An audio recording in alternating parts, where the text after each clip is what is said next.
Hello, this is Low Power.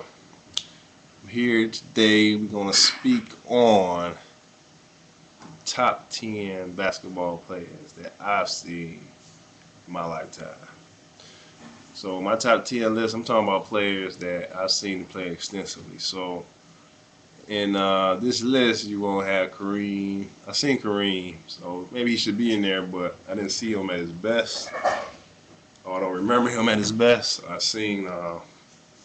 haven't seen Wilt Chamberlain, Bill Russell. I haven't seen those players play.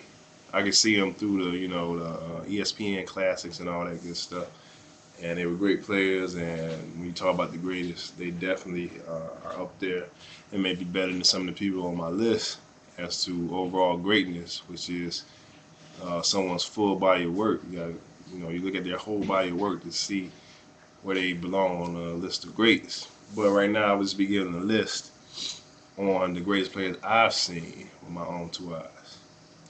I'm gonna still go from 1 to 10 instead of from 10 to 1. Number one, of course, Michael Jordan, best basketball player I ever seen in my life. There was no weakness in his game.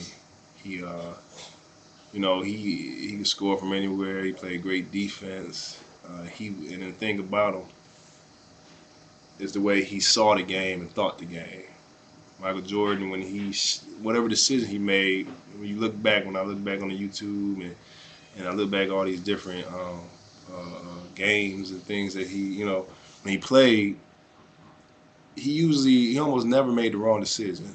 Not that he never missed a shot or never made a turnover.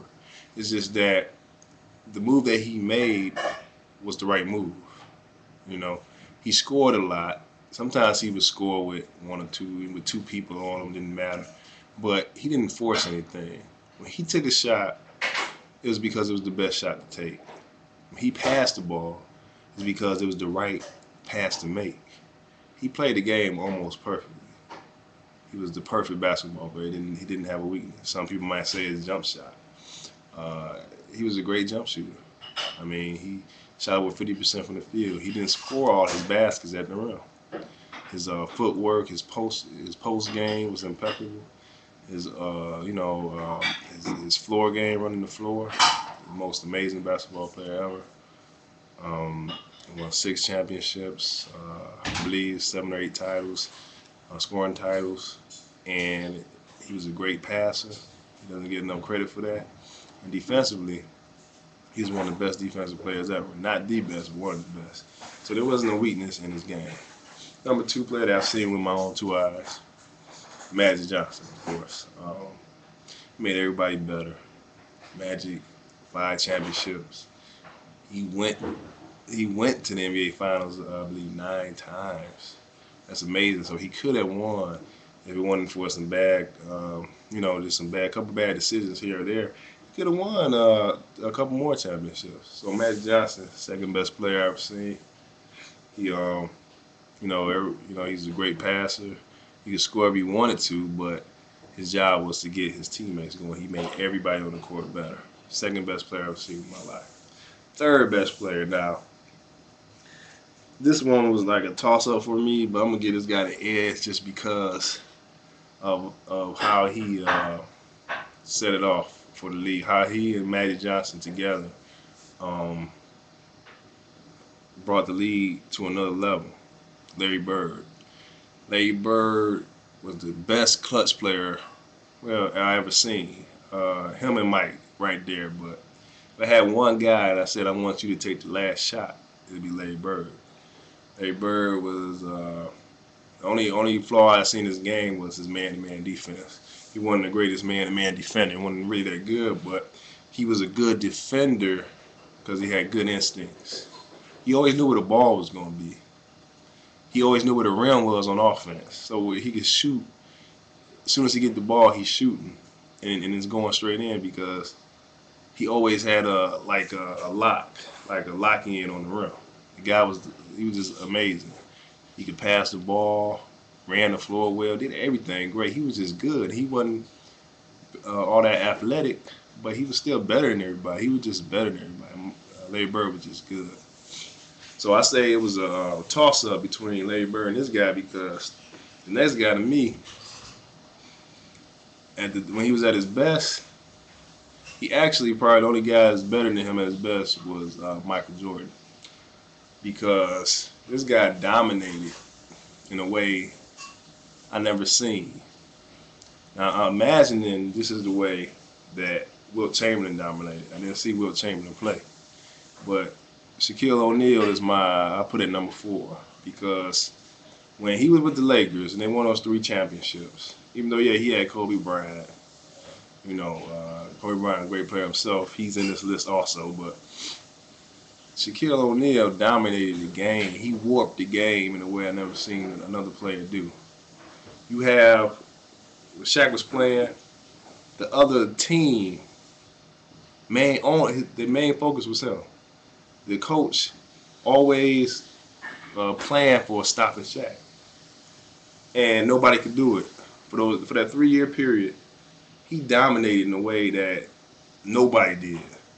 His dominance was on Jordan's level. He's the only one who singularly dominated the way a game was played on the same level as Michael Jordan. Shaq won 4 championships. He won 3 as the most dominant player.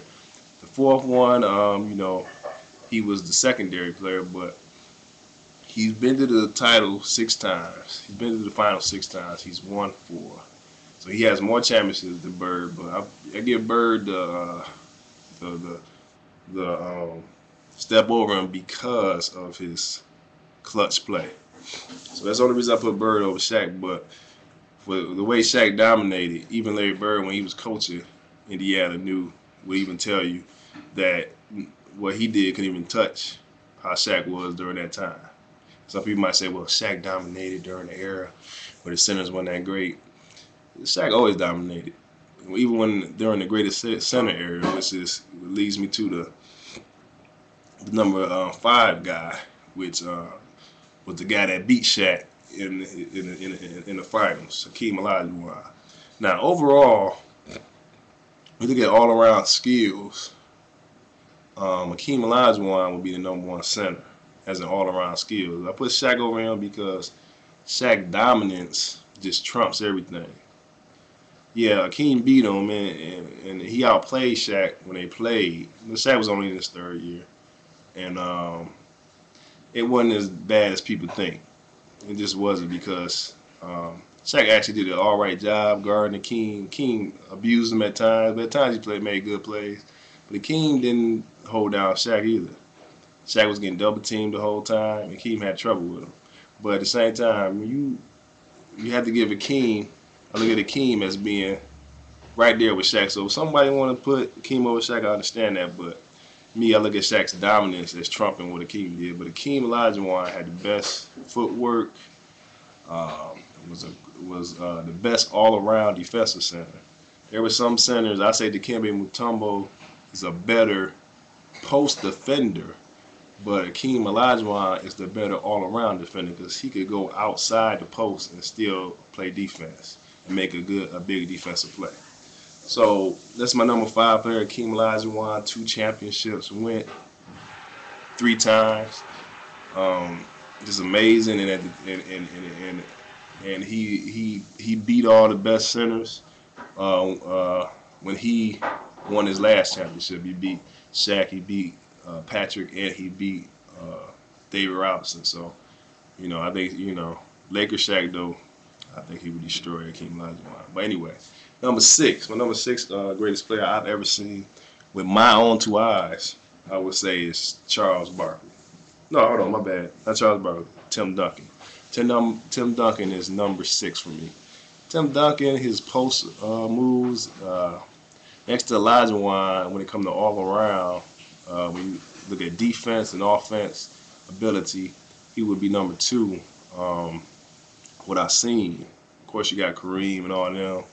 But like I said, they were kind of before my time. I seen Kareem, but Tim Duncan is probably the best post defender, actually, I remember seeing.